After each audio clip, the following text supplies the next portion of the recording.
Այս process-ը սկսելուց առաջ բոլորս իրար հետ պայմանավորվել ենք, որ այսպիսի բաներ կլինեն, ավելի վատթար բաներ կլինեն, բոլորով համաձայնվել ենք, որ մինչև վերջ գնում ենք մեր հայրենիքի համարա, մեր ժողովրդի համարա, մեր ժողովրդի անգամ այն հատվածի համարա, ովքեր դեռ չեն գիտակցել, բայց կգիտակցեն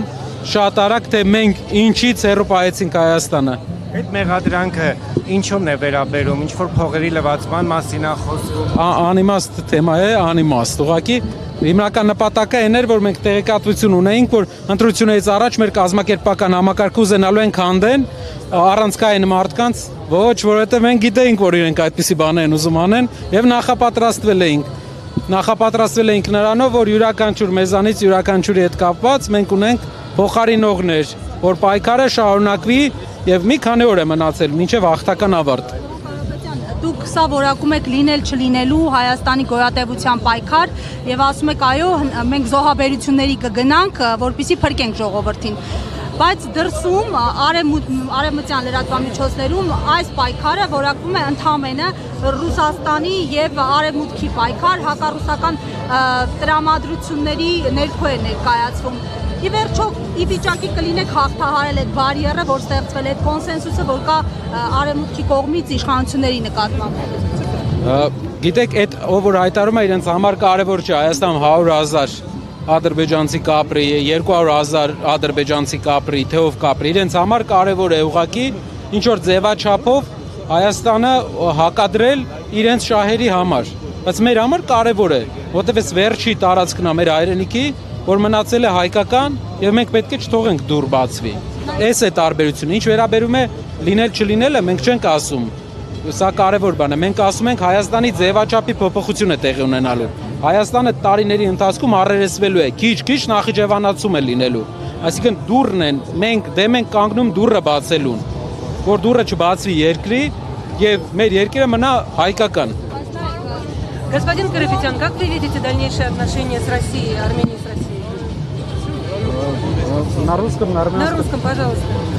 Будут нормальные отношения в рамках наших экономических договоренностей и оборонных договоренностей тоже. У армянского общества есть вопросы к России, ответы на которые мы уверены получим, и действия получим. Действия, которое укрепит наши отношения. Наше общество ждет этого. Но мы привержены всем договоренностям, которые наша страна подписывала до этого, и будем последовательно идти в этом отношении. Сейчас Россия запретила экспорт практически всех армянских продуктов. Разве это союзническое отношение? Мы должны все сделать, чтобы отношения, охлаждения не было, чтобы торговые хорошие отношения сохранились. Предшествовали разные процессы, про которые я не хочу тут вдаваться в подробности, но будьте уверены, что созидательное отношение к отношениям к любой стране, это наша политика. Мы слишком маленькая страна, чтобы стать частью какого-то блокового противостояния. Ես բիբարի հարցը կլուծեմ, մեր ժողովուրդը բիբարի հետ հայրենիք փոխող պետություն չէ, ժողովուրդ չէ։ Ասում էր բիբարը կառնի, երևի ամբողջ գյուղմթերքն էլ առնի, երևի այնպիսի խորքային են հարաբերությունները մեր տարածաշրջանային երկրների հետ, որ չի կարող մարդը լուծել։ Մենք պետք է կարողանանք հարցը պայմանավորվել։ Հարևան երկրների համար մեծ վտանգ է Հայաստանը իրենց հակաչ դառնալու։ Եթե նա չի կարողանում պայմանավորվել, դա պետք է չփակի բյուջեից նոր պարտք վերցնելով։ Դա բերելու է մեծ մարտահրավերների մեր երկրին։ Բիբարը այսօր բիբարն է, վաղը ուրիշ բան կլինի, մյուսօր ուրիշ բանը, ամբողջը չես գնի ու չի էլ կարողանալու։ Վստահ եղեք, փոփոխությունը կբերի նրան, որ մեր գյուղատնտեսները ավելի լավ գներով մթերման կանոնների միջոցով վաճառելու են, գները լավանալու են, այդքան էլ ճիշտ։ Կարապետյան, տեսեք, քաղաքականությունում ոչինչ բացառել պետք չէ, քաղաքական գործընթացներում առավել եւս։ Դուք քննարկել եք այնպիսի սցենար, որ եթե այնուամենայնիվ չհաջողվի միածնակը լինի կամ ընդդիմություն միավորման պարագայում հասնել իշխանափոխության, մանդատներ վերցնել չվերցնելու հանգամանք։ Վստահ եղեք, մենք այս պայքարը սկսել ենք, որպես հասնենք հաղթական ավարտին։ Այնուամենայնիվ հասկանում եմ ձեր հարցը, բայց այնուամենայնիվ ուզում եմ շեշտեմ, որ մենք գնում ենք վերցնել չվերցնելու հանգամանքը։ Վստահ եղեք, մենք այս պայքարը սկսել ենք, որպես հասնենք հաղթական ավարտին։ Այնուամենայնիվ հասկանում եմ ձեր հարցը, բայց այնուամենայնիվ ուզում եմ շեշտեմ, որ մենք գնում ենք դեպի հաղթական ավարտին։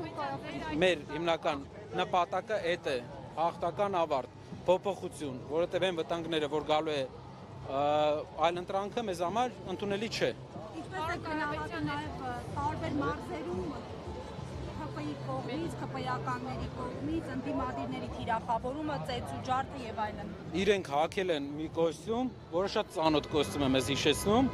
բայց մի բան կա։ Իրենք պետք է չսրեն հարաբերությունները, պետք է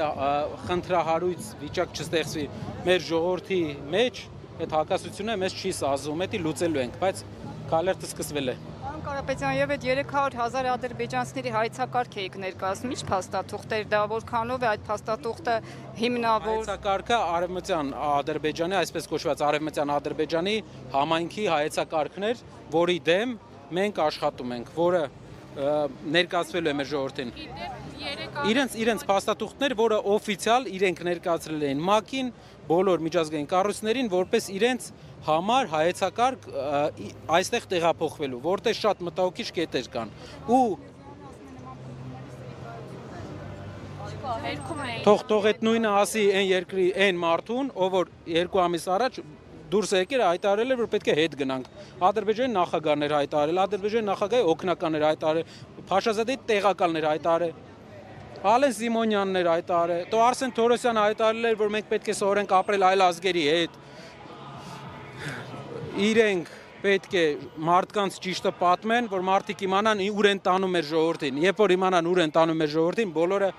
ոչ են ասելու, ու մենք տեսնում ենք մի քանի օրից ոչ են ասելու այս մարդկանց, այս ապաշնոր իշխանությանը, որը ինչպես մի բանի մեջ եմ ես համաձայն իր հետ։ Երեք ասեց, որ Հայաստանը անդունդի եզրին է։ Այո։ Եվ նրանք են բերել 8 տարվա մեջ անդունդի եզր մեր երկիրը։ Շնորհակալություն։ Իսկ Սամվել Կարապետյանի այլ քաղաքացիների հրաժարվելու գործընթացը ինչ փուլում է։ Պրոցեսը սկսվել է, գնում է ընթացքի մեջ, պարոն Վարդևանյանն ավելի շատ։ Ինչեւ ձեր պատկերացրած այդ համանդրական փոփոխությունները։ Պարոն Կարապետյան, եւ կարծում եմ կասցնենք։ Եթե տեղյակ եք հետևել եք լրահոսին, այսօր իշխանական ներկայացուցիչները հղում անելով հակակոռուպցիոն կոմիտեի ձայնագրության ենթադրյալ, որը վերագրվում է ԲՀԿ-ին, այդ աջակիցների խոսքն են նշում, որ ըստ որի խոսվում է, որ ընտրություններից հետո Ծառուկյանը, Կարապետյանը, Քոչարյանը միավորվելու են եւ ասում են, ահա հաստատվել։ Դուք սա ինչպես եք մեկնաբանում։ Կարող են շատ գործակալներ ուղարկել, մեր ընկերները հարյուրավոր դեպքեր են ասում, եւ գործակալ է գալիս եւ սադրում է ինչ որ խոսակցություն ու մարդկանց բան է անում։ Պրոցեսը իրենք ուզում են իրենց անկյունից ներկայացնել, ինչ պետք է ներկայացնեն։ Հո չեն ասի, որ երկիրը բերել են այսօրին, հո չեն ասի, որ տնտեսությունը լրիվ արտաքին պարտքի վրա են դրել, ինչ պետք է ասեն։ Ինչ պետք է մեր երկրի զարգացման մասին ասեն։ Ոչ մի բան չունեն ասելու, տանում են ինչ որ տեղեր։ Հələ նայեք ինչի մասին են խոսում, իրենք ինչ են ասում։ Մենք առաջնային լրջագույն խնդիրներ ենք բարձրացնում, իրենք գնում են ինչ որ մի մասնավոր խոսակցություն հրապարակում են եւ ամբողջ քաղաքական հետևանքների են դրանք բերում։ Եթե այդպես են մոտեցել նաև հայ-ադրբեջանական բանակցություններին, պարզ է թե ինչու է այս արդյունքը։ Շնորհակալ եմ։ Սիրով։ Շնորհակալ եմ շատ։ Կներեք։ Հա, բայց գնանք քայլելով։